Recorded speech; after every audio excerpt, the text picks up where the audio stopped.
बड़े पुर उम्मीद हैं कि सुप्रीम कोर्ट ऑफ पाकिस्तान के ऑर्डर के मुताबिक जो कि 2015 में हमें एक जजमेंट मिली थी जवाद एस ख्वाजा साहब की तरफ से जो लीड कर रहे थे इस सारी प्रोसीडिंग को, तो उनकी तरफ से एक ऑर्डर जारी हुआ था 2015 में, जिसमें बाज़ाब्ता तौर पर उन्होंने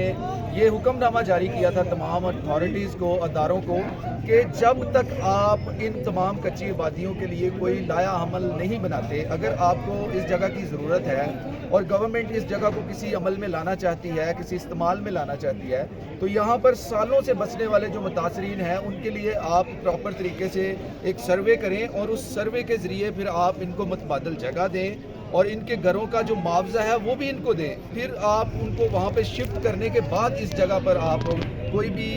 इसको हुकूमती तहवील में ले सकते हैं, इस्तेमाल में ला सकते हैं। तो यहाँ पर सुप्रीम कोर्ट ऑफ पाकिस्तान का हम शुक्रगुजार भी हैं कि उन्होंने बड़ा वाज़ह तौर पर ये हुक्मनामा जारी किया था। लेकिन एक अफसोस का अलमिया ये भी है कि आज अदारे उस ऑर्डर की मुसलसल खिलाफ वर्जी कर रहे हैं। यहाँ पर CDA के लोग मुसलसल 3-4 दिन से आ रहे हैं और वो लोगों को शदीद ज़हनी इस्तराब और ज़हनी अज़ियत का शिकार बना रहे हैं। यहाँ पर आप देख सकते हैं कि यहाँ पर तकरीबन 1300 के करीब घर हैं और जब हम मजमूई तौर पर बात करते हैं यहाँ पर चर्चेज़ की, तो तकरीबन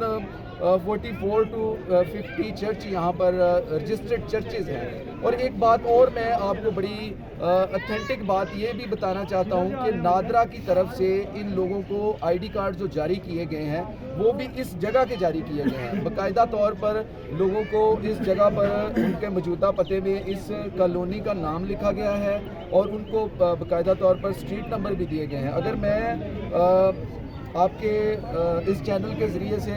पब्लिक को और अथॉरिटीज़ को दिखाना चाहूँ तो मेरे हाथ में ऑलमोस्ट 20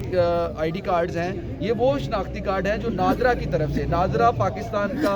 वो अदारा है जो डेटाबेस कलेक्ट करता है। एक शहरी को तमाम डॉक्यूमेंटेशन फ्राहम करना नादरा की रिस्पॉन्सिबिलिटी है। तो यहाँ पर एक अमर बड़ा काबिल गौर है कि ये कैसे मुमकिन है कि नादरा जो कि पाकिस्तान का अदारा है, कौमी अदारा है, वो एक ID कार्ड जारी करता है, वो इशू करता है उस ID कार्ड को और वहाँ पर मौजूदा पता भी उस जगह का लिखा हुआ है बाकायदा तौर पर। तो फिर ये कैसे मुमकिन है कि CDA डिनाई करे कि जी हमें इस आबादी का पता ही नहीं है या हम इस आबादी को जानते ही नहीं हैं। ये बिल्कुल बेबुनियाद चीज़ें हैं। सबसे पहले तो हमें सुप्रीम कोर्ट ऑफ पाकिस्तान के हुक्म का एहतराम करना चाहिए और उसको मद्देनज़र रखते हुए तब तक ये जगह खाली करने का सवाल ही पैदा नहीं होता। यहाँ के जो मुतासरीन हैं वो ये सवाल ही पैदा नहीं होता कि इस जगह को खाली करें जब तक अथॉरिटीज़ हमारे साथ बात नहीं करती, हमें कोई लाया अमल नहीं देती और हमें जो है वो प्रॉपर तरीके से वो सेटिस्फाइड नहीं करते। तो ये मुमकिन ही नहीं है कि ये जगह हम खाली करेंगे। जी भाई, मुझे बताइएगा कि आप यहाँ पर कितनी देर से रह रहे हैं? जी बिल्कुल, यहाँ पर 2 हिस्से हैं इस आबादी के। H9 में 2 हिस्सों पर ये आबादी मुश्तमिल है।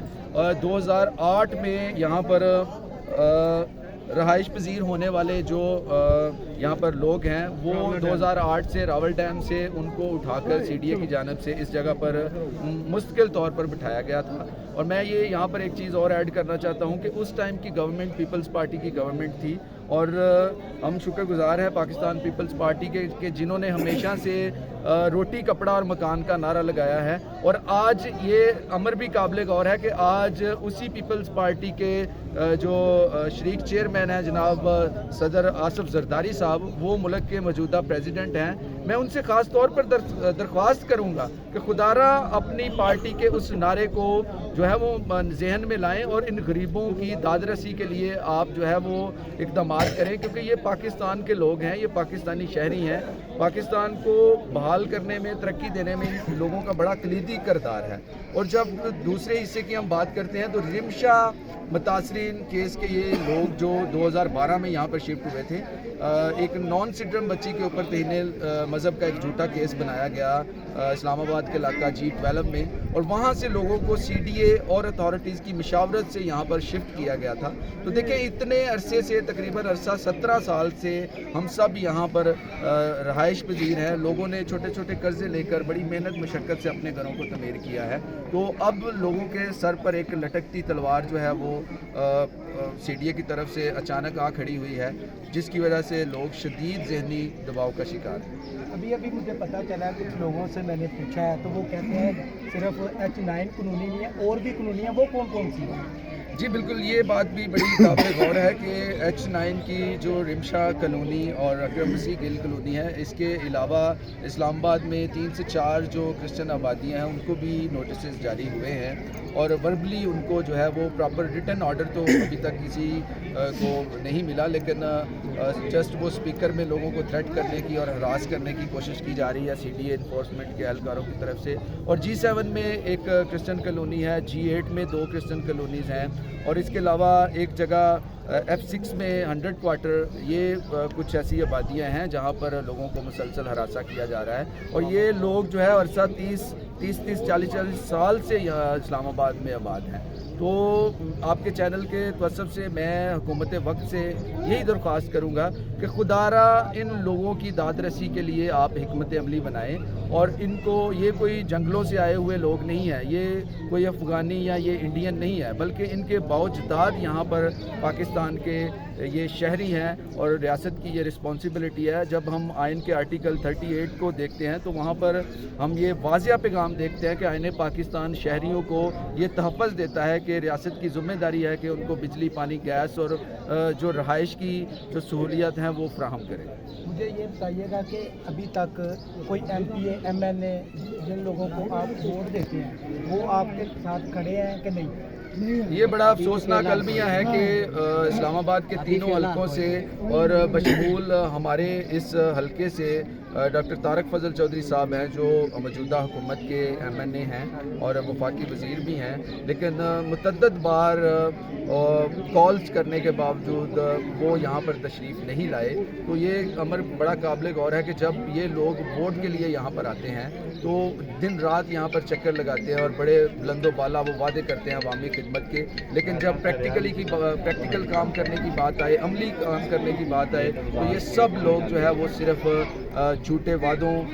में जो है वही अपने उन्हीं झूठों वादों को ज़्यादा अहमियत देते हैं। ये अवामी फलाह या खिदमत में इनका कोई सरोकार नहीं होता। क्या इनको अब ये दोबारा आपके पास आए, इनको वोट देने का हक है आपका?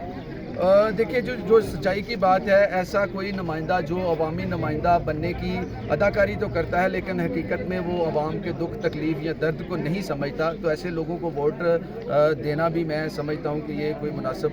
चीज़ तो नहीं होगी। लेकिन ये है कि हम जो है वो अपने उस एहतजाज को जारी रखे हुए हैं, एक पीसफुल प्रोटेस्ट को हम जारी रखे हुए हैं, और ये एहतजाज तब तक हमारा जारी रहेगा जब तक कोई हुकूमत का नुमाइंदा यहाँ पर नहीं आता और हमें जो है वो ये रिटन में कोई ऑर्डर नहीं देता कि हम यहाँ पर आबाद रहेंगे, तब तक हम अपने इस एहतजाज को जारी रखेंगे। आप अपने MPA MLA से क्या कहना चाहते हैं? जी बिल्कुल, ये बात बड़ी काबिल गौर है कि हमारे जो अक़लियती MNAs हैं, हमारे जो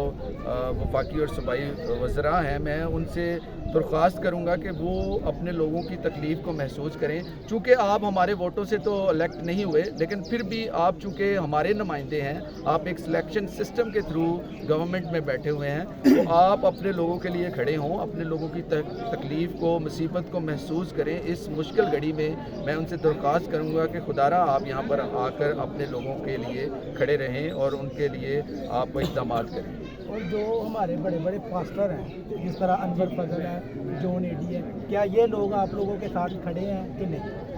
ये बात सोशल मीडिया की हद तक कही जाए तो थोड़ी वो अपने पेजेस पर और अपनी सोशल मीडिया जो साइट्स हैं वहाँ पर तो बयान जो है वो और इजहार हमदर्दी कर रहे हैं, लेकिन अमली तौर पर ना तो कोई खादम यहाँ पर पहुँचा है और ना ही उन्होंने किसी से कोई राब्ता किया है कि वो यहाँ पर आना चाहते हैं या अपने लोगों की आवाज़ बनना चाहते हैं। जी भाई साहब।